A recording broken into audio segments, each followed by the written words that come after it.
On this vote, the yeas are 216, the nays are 207. The resolution is adopted. Without objection, the motion to reconsider is laid on the table.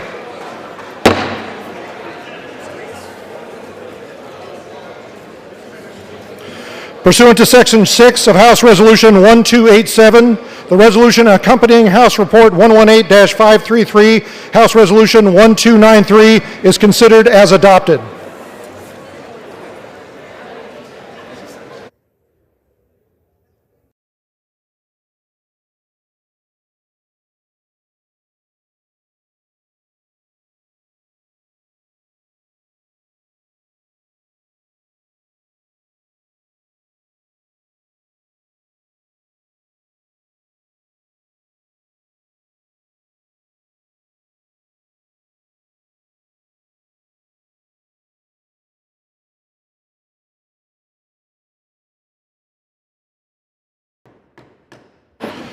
The House will be in order.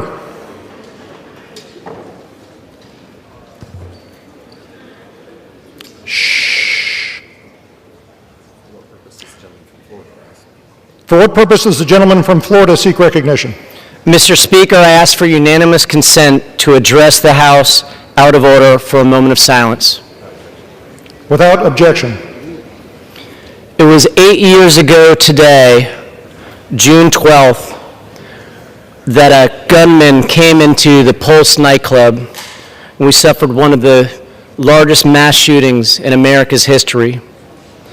8 years ago today that we lost 49 angels, 53 others were injured, and our happy little town of Orlando, Florida was shattered.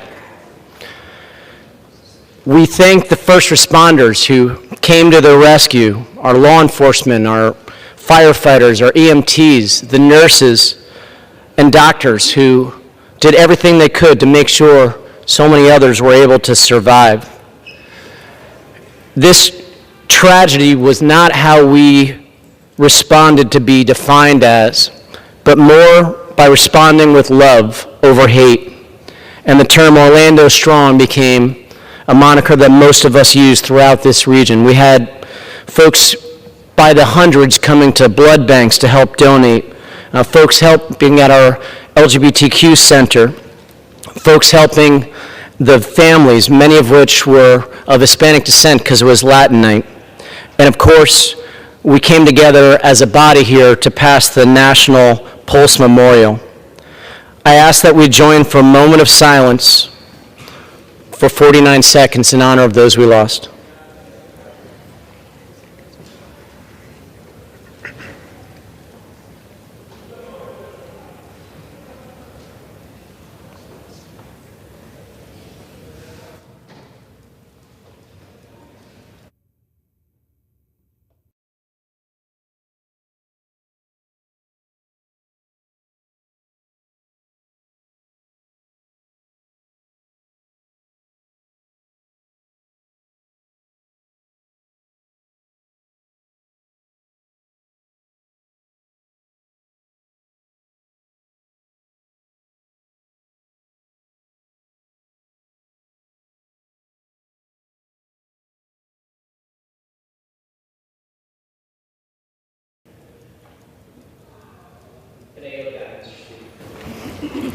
Chairman Neal's back. You bet. I know it's long. Entertain requests for 1-minute speeches. Gentleman from Texas is recognized for 1 minute. The House will be in order. The gentleman is recognized. Mr. Speaker, I rise to commemorate the 100th birthday of one of our nation's most revered statesman leaders and American heroes, our 41st President, George Herbert Walker Bush. President 41 was not only a highly decorated combat veteran, but had one of the most distinguished. MAGA Republicans' desperate attempt to save face following their many failed investigations, including the one about Hunter Biden's laptop. Y'all remember that? They promised Trump and the American people that they would impeach President Biden, but after spending more than $20 million investigating conspiracy theories, MAGA Republicans have nothing to show for it. This do-nothing Congress can't pass legislation to help the American people and also can't prove any wrongdoing by President Biden. They're running out of time and they are desperate. Plus, their own presidential candidate, Donald Trump, just became a convicted felon according to a jury of his peers. So MAGA Republicans are trying to shift the blame to someone else. Even though the Justice Department produced more than 92,000 pages of documents and made dozens of witnesses available, Republicans have made Attorney General Garland their scapegoat. This is a farce and the American people can see right through it. And with that, I yield back. The Chair would remind members to refrain from engaging in personalities toward presumptive nominees for the office of President. Chair recognizes the gentleman from California. Mr. Speaker, I'm pleased to yield 2 minutes to my colleague and neighbor from California, Mr. Kiley. Gentleman is recognized. Mr. Speaker, this is a textbook example of the executive branch obstructing the oversight function of Congress. The committees of jurisdiction here have clearly set forth the legal basis for compelling disclosure of President Biden's interviews with Special Counsel Hur. Now, the administration has agreed with us inasmuch as they have produced the transcripts of those recordings. However, they have grasped wildly for some basis on which to withhold the recordings themselves. And most telling is that they've given contradictory reasons for doing so. At first, they said they weren't going to hand over the recordings because they were cumulative of the transcripts, meaning they were so similar to the transcripts that we didn't need them. But then later, they've argued that, in fact, they are so different from the transcripts that one is privileged and the other is not. When you have self-contradictory arguments being made, that is a sign that the true purpose here is obstruction.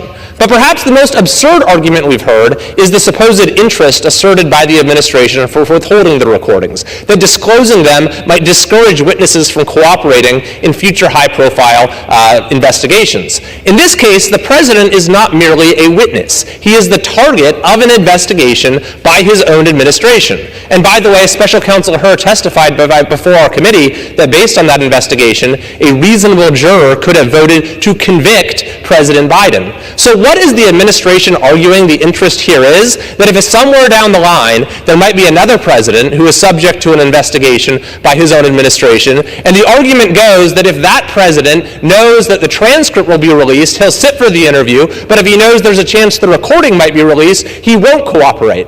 This is an absurd proposition, Mr. Speaker, certainly not sufficient to override the legitimate oversight interests of the House of Representatives. Frankly, this is not how we would like to be spending floor time, but the recalcitrance and obstruction of this administration has made it necessary. I yield back. Members are reminded to refrain from engaging in personalities toward the President. Chair recognizes the gentleman from California. I reserve. Fellow from California reserves. Chair recognizes the gentleman from New York. Mr. Speaker, I now yield 2 minutes to the distinguished gentlelady from Pennsylvania, Ms. Dean. Gentlelady is recognized. Thank you, Mr. Speaker, and I thank the gentleman from New York. Mr. Speaker, this contempt resolution is the latest attempt to tear down our democracy. The Department of Justice has cooperated with congressional Republicans at every turn. But after 92,000 pages of documents, more than a dozen transcribed interviews, and a 250-page transcript that was verified, my colleagues still aren't satisfied. They are doing this in service of one man, the disgraced former president, in a misguided attempt to distract from his crimes. On May 30th, a jury of stranger citizens found Mr. Trump guilty of 34 felony charges. It is beyond disheartening that a former president and now potential presidential candidate again was convicted of coordinating a, quote, unlawful conspiracy to win in the 2016 election and falsifying records to cover his tryst with an adult porn star. I'm grateful that the rule of law prevailed, yet I am deeply concerned that our democratic institutions are under threat. Some of these attacks coming from within. Judiciary Chairman Jim Jordan said a kangaroo court convicted President Trump. Speaker Johnson called the trial a purely political exercise. Mr. Trump apparently pities himself as a so-called political prisoner. All this to tear down are Americans' faith in the rule of law. Contrary to his complaints, Mr. Trump was tried and treated fairly. Justice was served in a courtroom that was open and filled with reporters, and a jury that was chosen by the prosecution and the defense. This is the rule of law at work. Political rhetoric and deliberate misinformation, the likes of these and dangerous many others, erode faith in our institutions and threaten the safety of the American people. These attacks undermine the rule of law, which stands to protect the rights of all people.